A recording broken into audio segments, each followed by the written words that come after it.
Qatar's energy minister has announced a long-term deal to supply gas to Germany.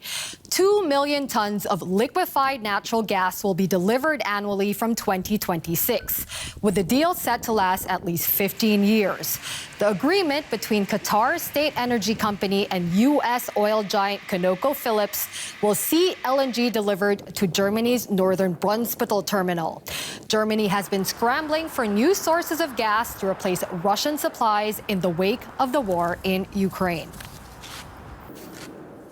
Christophe Roule is from the Center of Global Energy Policy at Columbia University. Thank you for being here, Christophe. So in terms of actually replacing the Russian gas flows that Germany wanted to wean itself off of, how much will this deal actually help? Good morning. So it's not going to be of a magnitude which will change the natural gas world for Germany or Europe. It amounts to about 3% of what Germany used to consume in 2021 before the war started. But it's a start, and as they say in English, every little helps. And I think there are three important points in the background here which are worth mentioning. The first one is this is the first time, of course, for Germany to engage in that kind of contract and to keep one of its terminals busy. This comes into Brunsbüttel, starts only in 2026, but it is sort of a stepping stone on which to build.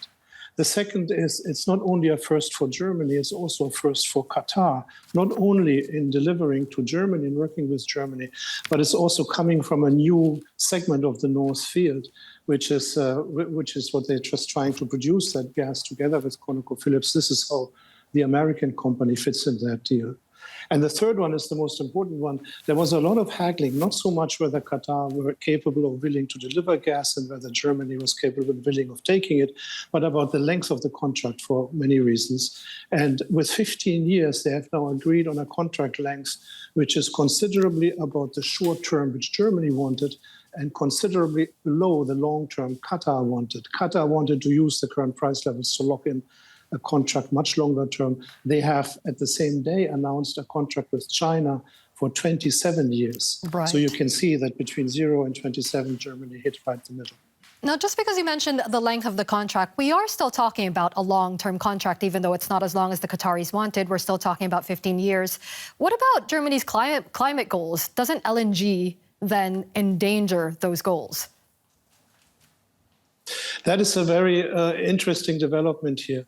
When you think about 10 years back or so, it was all the pipeline deliveries of gas, like countries like Russia, which wanted long-term contracts and which were used to long-term contracts. The gas markets were, when you have a pipeline goes from A to B, there is really no market, and you fix it with a long-term contract. And was a boring market following oil prices, more or less.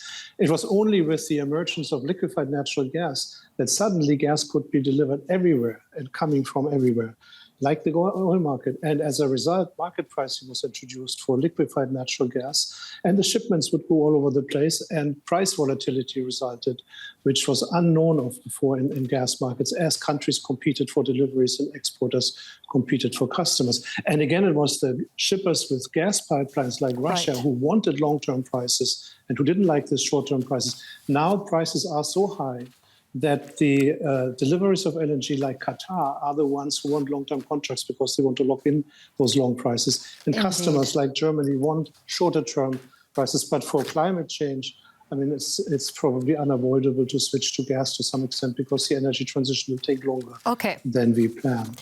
Thank you so much. Christophe Roule from the Center of Global Energy Policy at Columbia University. We have to leave it there. Thank you very much. Thank you.